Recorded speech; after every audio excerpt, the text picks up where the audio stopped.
आप सभी भक्तों का मेरे YouTube चैनल राधे कृष्ण में हार्दिक स्वागत। दिन बुधवार तारीख 15 मई 2024 वैशाख मास कथा अध्याय 19 भागवत धर्म।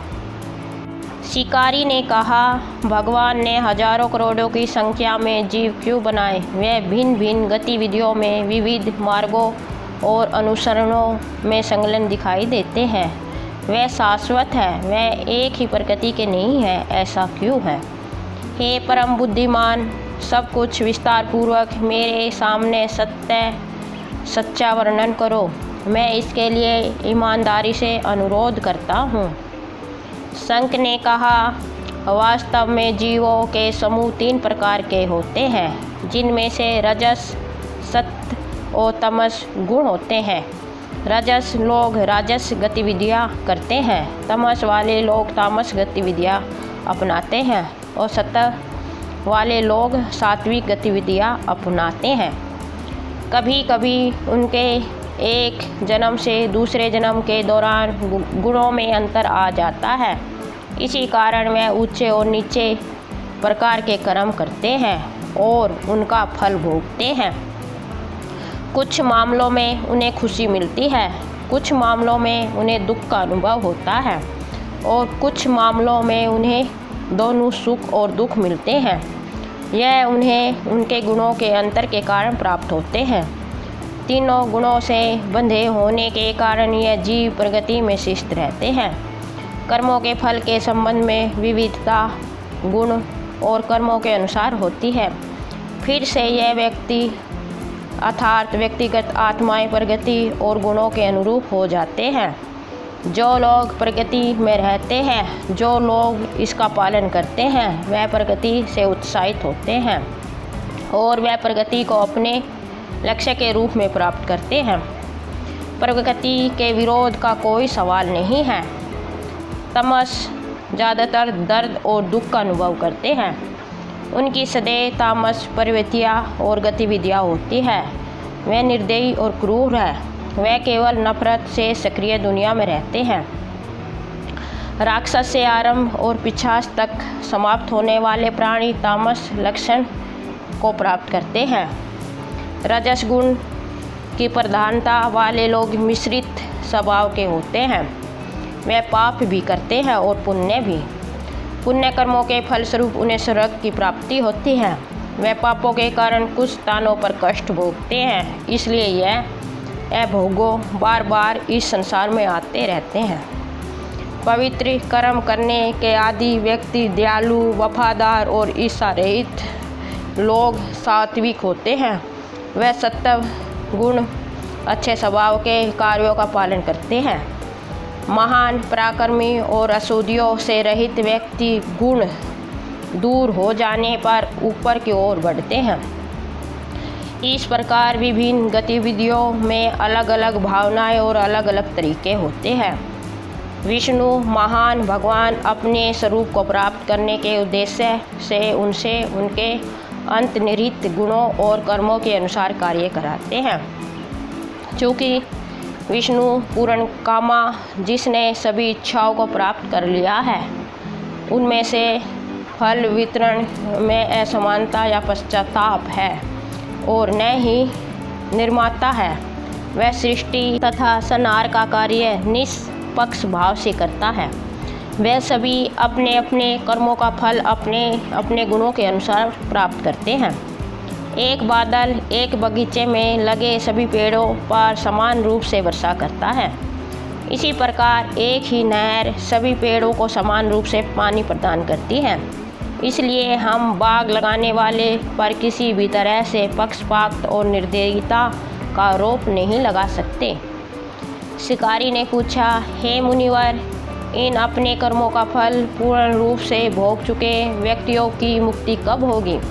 क्या यह स्थापित व्यवस्था के निर्माण के समय होगा या विनाश के समय, या क्या यह सृजन और प्रलय के समय या शिथिल अवस्था में घटित होता है? हे ब्राह्मण, इसे विस्तार से समझाओ और मुझे भगवान की गतिविधियों का वर्णन करवाओ।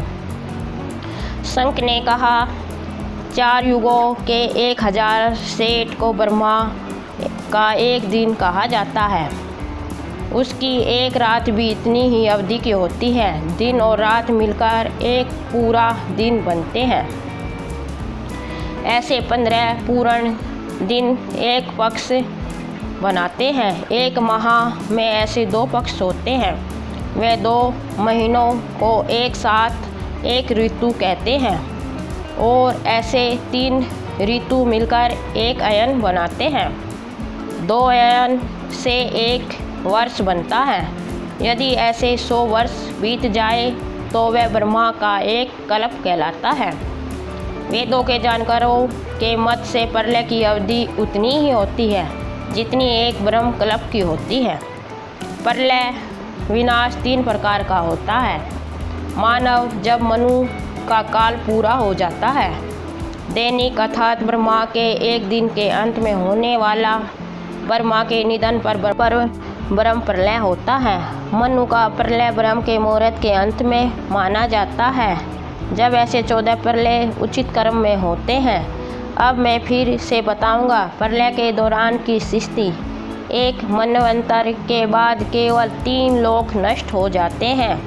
लोक नष्ट नहीं होते, केवल संवेदनशील प्राणी ही नष्ट होते हैं। शतान जल से भर जाएगा। एक मनवंतर समाप्त होने के बाद और जब दूसरा मनवंतर शुरू होता है तो संवेदनशील प्राणी एक बार फिर से जन्म लेंगे। दैनंदिन लय के दौरान हे शिकारी सब कुछ नष्ट हो जाता है। जब चतुर्मुखी भगवान सो जाते हैं तो सत्यलोक को छोड़कर सभी लोग अपने इष्ट देवता सहित नष्ट हो जाते हैं। तत्वों के साथ साथ संवेदनशील प्राणियों को भी विनाश का सामना करना पड़ता है। सभी निर्जीव प्राणी भी नष्ट हो जाते हैं। तत्वों के अधिष्ठा देवता और कुछ ऋषियों को छोड़ दिया गया है। सत्यलोक में स्थापित सभी लोग सोते रहते हैं। वे कल्प के अंत तक सोते रहते हैं। वह ज्ञान इंद्रियों की सीमा से परे हैं। फिर रात के अंत में ब्रह्मा पहले की तरह सब कुछ बनाते हैं। वह ऋषियों देवताओं पितरों लोकों धर्मों और विभिन्न जातियों को अलग अलग बनाता है। फिर चक्रधारी भगवान विष्णु के 10 अवतार हुए। यह सभी देह निर्मित होते हैं। देवता और ऋषि भगवान सरस्वती ब्रह्मा के कल्प के अंत तक जीवित रहते हैं। उनका दोबारा जन्म होता है और वह ब्रह्मा के साथ मोक्ष प्राप्त करते हैं। पवित्र व्यक्ति और सम्मानीय राजा वह व्यक्ति जिन्होंने सिद्धि प्राप्त कर ली है, जो सर्वोत्तम पद पर पहुंच गए हैं, जो सत्यलोक में स्थापित हैं, वह उनके साथ चलते हैं। जो लोग उस समूह के होते हैं वे पुण्य जाते हैं और अपने अपने नाम के साथ विभिन्न गोत्रों में जन्म लेते हैं। स्तुतियों का पालन करते हैं। वे सदैव अपने भिन्न भिन्न कार्यों में लगे रहते हैं। सभी देवताओं के संबंध में उनकी मुक्ति तब होती है तब कलयुग समाप्त हो जाता है।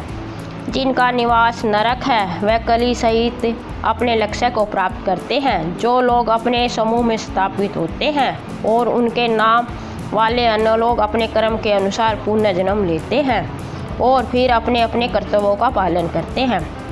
अब मैं ब्रह्मा सहित देवताओं की सृष्टि का समय और मोक्ष का समय बताऊंगा। ध्यानपूर्वक मन लगाकर सुनो। देवों के देव की एक पलक ब्रह्मा के एक कल्प के बराबर मानी जाती है। इसके अंत में देवों के शिखर रतन भगवान की आंखें खुलती हैं। विंक के अंत में उसे अपने पेट में मौजूद दुनिया बनाने की इच्छा होगी। फिर वह अपने पेट के भीतर जीवों के उन सभी समूहों को पर नज़र डालता है। वह जीव जो सर्जन के योग्य हैं, जो मुक्त हो गए हैं और जो लिंग भंग सूक्ष्म शरीर का टूटना लिंग शरीर से मिल चुके हैं, जो सोए हुए हैं, वह सभी जो मार्ग पर है, वह सभी अंधकार में डूबे हुए हैं, वह जो पिछले कल्प में सूक्ष्म शरीर के टूटने से मिलते हैं। ब्रह्मा से शुरू होकर मनु तक व्यक्तिगत आत्माएं जीवित मुक्त लोग जिन्होंने मुक्ति प्राप्त कर ली है। जो ब्रह्मा से शुरू होकर मनु तक समाप्त होने वाले पिछले कल्प में मुक्त हुए थे, वह विष्णु के पेट में रहते हैं, फिर ध्यान में लीन रहते हैं। आंखें खोलने की अवधि के पहले भाग के दौरान भगवान 4 गुण अभिव्यक्ति धारण करते हैं। अच्छे गुणों के अच्छे संचय के आधार पर वह अस्पष्ट की अभिव्यक्ति वासुदेव के माध्यम से ब्रह्मा को सायुज्य प्रकार की मुक्ति प्रदान करता है। इसके बाद वह वास्तविकता से परिचित सज्जनों को सायुज्य प्रदान करते हैं। तब भगवान कुछ सारूप्य, कुछ को समीप्य और कुछ को सलोक्य प्रदान करते हैं। इसके बाद भगवान जनार्दन ने उन सभी लोगों की जासूसी की जो अनुरोध के नियंत्रण में थे। उन्हें प्रद्युम्न को सौंपकर वह सृजन की ओर प्रवृत्त हो गया। अच्छे गुणों के पूर्ण पूरक के 7 रूपों के 4 गुणा सेट के माध्यम से स्वयं वासुदेव से शुरुआत करते हुए माया, जया, कीर्ति और शांति से शादी की।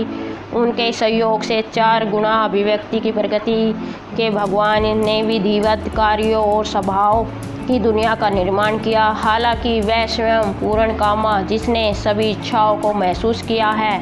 आंखें खोलना के अंत में विष्णु ने एक बार फिर योग माया का सहारा लिया। संरक्षण के माध्यम से जो व्यू में एक अभिव्यक्ति है, वह गतिशील और शितर प्राणियों से युक्त इस ब्रह्मांड को नष्ट कर देता है। इस प्रकार महान आत्मान की प्रत्येक गतिविधि जिसके बारे में सोचा जा सकता है, उसका वर्णन किया गया है। जिस चीज़ के बारे में सोचा नहीं जा सकता, उसकी ब्रह्मा सहित योगियों द्वारा भी कल्पना करना बहुत कठिन है। शिकारी ने कहा, भागवत संस्कार क्या है? वह क्या है जिसने विष्णु प्रसन्न होते हैं? मैं अब उनके बारे में सुनना चाहता हूँ। हे मुनिवर, मुझे उसका वर्णन करो। शंख ने कहा, उस सात्विक धर्म को जानो जिसे मन की पवित्रता होगी, जो अच्छे लोगों के लिए सहायक होगा और जो किसी के द्वारा बिल्कुल भी निंदा नहीं की जाएगी। वह जानते हैं कि धर्म सात्विक है, वह धर्म जो श्रुति और स्मृति में बताया गया, बेशर्ते कि इसमें प्रबल इच्छाएं सांसारिक सुखों के लिए न हो और यह सांसारिक गतिविधियों का विरोधी न हो। वह धर्म वर्णों और अवस्थाओं के अनुसार 4 प्रकार के होते हैं। उन्हें 3 अन्य समूहों में वर्गीकृत किया गया है। नित्य दैनिक कर्तव्य जैसे संध्या, प्रार्थना आदि नैमित्तिक और विशिष्ट लक्ष्यों की प्राप्ति के लिए किया जाता है। उन सभी विभिन्न कर्तव्य विभिन्न जातियों को सात्विक धर्म के रूप में जानना चाहिए। जब वह विष्णु को समर्पित हो, वह शुभ भागवत धर्म है। अन्य इष्ट देवों के 7 पवित्र संस्कारों को राजस माना जाता है। यक्ष, राक्षस, पिशाच आदि को प्रधान देवता मानकर दुष्ट और नृशंस संस्कार, जिनकी अच्छे लोगों द्वारा निंदा की जाती है और जिनमें दूसरों को हिंसा और चोट पहुँचाई जाती है, तामस, जिसका आधार तमोगुण है, कहलाते हैं। उन्हें भागवत के रूप में माना जाता है, जो सत्य गुण का सख्ती से पालन करते हैं और शुभ सात्विक धर्मों का पालन करते हैं, जो विष्णु को प्रसन्न करते हैं और जो बिना किसी विशिष्ट इच्छा के नियमित रूप से उनका पालन करते हैं।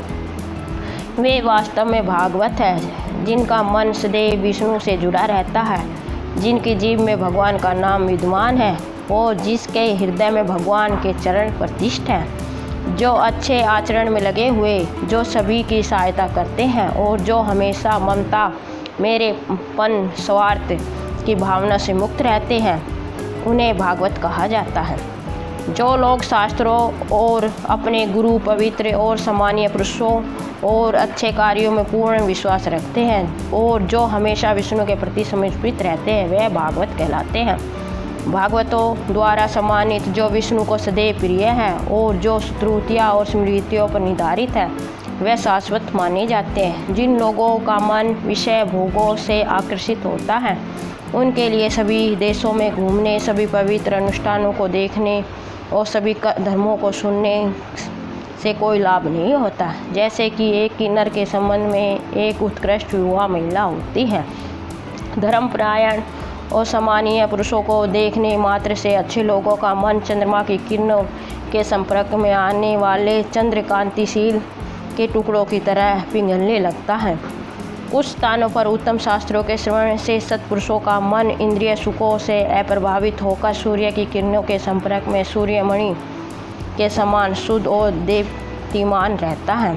जिस धर्म को विष्णु सदैव पसंद करते हैं और जिस धर्म का पालन कामना रहित लोग निष्ठापूर्वक करते हैं, वह भागवत धर्म माना जाता है। उनके द्वारा किए गए अनेक पवित्र अनुष्ठानों से यहाँ और उनके बाद भी लाभ मिलता है। वह विष्णु को प्रसन्न करते हैं, वह सूक्ष्म है और सभी दुखों से मुक्ति दिलाने में सहायक है। जिस प्रकार कोई दही से सार मक्खन निकल लेता है, उसी प्रकार क्षीर सागर में निवास करने वाले भगवान ने वैशाख से संबंधित धर्म को निकाल लिया है और सभी के कल्याण की इच्छा से उसे राम को सुनाया है। पापों का नाश करने वाले पवित्र संस्कार निम्नलिखित: सड़कों के किनारे ठंडा छाया वाली जगह बनाना, पीने के पानी के वितरण के लिए निष्ठुर जलबूथ बनाना, हाथ के पंखे से हवा करना, बर्तन और फर्नीचर की पेशकश, छाता और जूते का उपहार, कपूर और मिठाई का उपहार आदि। किसी के पास धन और अन्य सुविधाएं हैं जो सुगंध, तालाब, कुछ कुएं और झीलें खोदना, शाम को मीठे पेय का दान, फलों का दान, पान के पत्ते का दान, दूध से बने पदार्थें विशेष रूप से पापों का नाश करने वाले हैं। रास्ते में थके हुए व्यक्तियों को एक चुटकी नमक के साथ छाछ का दान, शरीर पर तेल लगाना, ब्राह्मणों के पैर धोना, चटाई, कंबल और खाट का दान, गायों का दान और शहद में मिले हुए तिल के बीज का दान पापों का नाश करने वाले हैं। शाम को गन्ने की टूंड देना, ककड़ी और असौदी से बने मीठे मिश्रण का उपहार, पितरों को प्रसाद देना, यह पवित्र गतिविधियाँ विशेष रूप से महीने के लिए उल्लिखित है, जो कि माधव को पसंदीदा महीना है। भक्त को प्रातःकाल सूर्य उदय के समय पवित्र स्नान करना चाहिए। उसे ब्राह्मणों द्वारा किए गए वैदिक मंत्रों के जाप को सुनना चाहिए। फिर उसे अपने दैनिक कर्तव्यों का पालन करना चाहिए और फिर मधुसूदन की पूजा करनी चाहिए। उसे एकाग्रचित्त होकर वैशाख माह की कथा सुननी चाहिए। भक्त को शरीर पर तेल लगाने से बचना चाहिए। बेल धातु के बर्तन में भोजन नहीं करना चाहिए। उसे निषिद्ध भोजन नहीं करना चाहिए। उसे बेकार की बातों और गपशप में शामिल नहीं होना चाहिए। उसे लौकी, लहसुन, गाजर, जिंजली के बीज की खिली या जिंजली पाउडर से बने खाद्य पदार्थ, उबले चावलों के से किण्वन से बना दलिया, जले हुए चावल, घृतकोत साथी, उपोदक, कनिंगा, शिशु साग खाने से बचना चाहिए। कुथली एक बुद्धिमान भक्त को माधव द्वारा प्रिय इस महीने में इन सब से बचना चाहिए। इनमें से किसी को भी खाने से वह निश्चित रूप से चंडाल के रूप में और फिर सैकड़ों पशु योनियों में पुनः जन्म लेगा, इसके बारे में कोई संदेह नहीं है। इस प्रकार भक्त को मधु के वधकर्ता को प्रसन्न करने के लिए पूरे महीने व्रत करना चाहिए। जब व्रत समाप्त हो जाए तो भक्त को भगवान की एक तस्वीर बनानी चाहिए। सभी आवश्यक प्रसादों से विधिवत पूजा करने के बाद भगवान मधुसूदन की छवि को कपड़े, मोद्रिका, उपहार आदि के रूप में एक ब्राह्मण को दिया जाना चाहिए। वैशाख के शुक्ल पक्ष में 12वें दिन भक्त को उत्सुकता से दही के साथ मिश्रित उबले हुए चावल के साथ पानी से भरा बर्तन, फल, पान के पत्ते और मोद्रिका उपहार देनी चाहिए। यह कहते हैं कि मैं इसे धर्मराज को देता हूँ, यम इससे प्रसन्न होते हैं। इसे पितरों और पितरों के नाम और गोत्रों का उच्चारण करके दाहिने कंधे पर पहने हुए पवित्र धागे के साथ देना चाहिए। अतः पितरों की प्रसन्नता के लिए भक्त को दही में चावल मिलाकर दान करना चाहिए। इसी प्रकार उसे गुरुओं को भी दान देना चाहिए और इसके बाद विष्णु को भी देना चाहिए। हे विष्णु, मैं तुम्हें उत्तम शीतल जल और दही मिश्रित चावल देता हूँ। इसे बेल धातु के पात्र में रखा जाता है। इसे पान के पत्तों, आर्थिक उपहारों, खाद्य पदार्थों और फलों के साथ चढ़ाया जाता है। मैं विष्णु की दुनिया में जाना चाहता हूँ। इसे चढ़ाने के बाद अपनी क्षमता के अनुसार एक गाय बड़े परिवार वाले व्यक्ति को देनी चाहिए। यदि कोई व्यक्ति इस मासिक व्रत को ईमानदारी से करे तो उसे अपने सभी पापों से छुटकारा मिल जाता है। वह अपने परिवार की 100 पीढ़ियों को भी इस पाप से छुड़वाएगा। भले ही सभी जीवित प्राणी उसकी ओर देखते रहे, वह सूर्य के क्षेत्र से परे चला जाएगा और योगियों के लिए दुर्गम विष्णु के सर्वोत्तम लोक में चला जाएगा। जब श्रेष्ठ ब्राह्मण इस प्रकार बैसाख से संबंधित पवित्र अनुष्ठानों को समझाते रहे, जिसे विष्णु ने बताया, शिकारी ने पूछा और अत्यंत अच्छा माना गया, तो 5 बड़ी शाखाओं वाला एक बरगद का पेड़ गिर गया। जबकि वह सभी देख रहे थे, उस पेड़ से एक बहुत लंबा क्रूर सर्प निकला, जो अपने शरीर और पाप में जन्म को छोड़कर एक खोखले में छिपा हुआ था। वह श्रद्धा से हथेलियाँ जोड़कर सिर झुकाकर वहाँ खड़ा हो गया। जय श्री कृष्ण। आपको मेरा वीडियो कैसा लगा कमेंट बॉक्स में अवश्य बताएं। मेरे वीडियो को लाइक, शेयर और चैनल को सब्सक्राइब करें। धन्यवाद। जय श्री कृष्ण।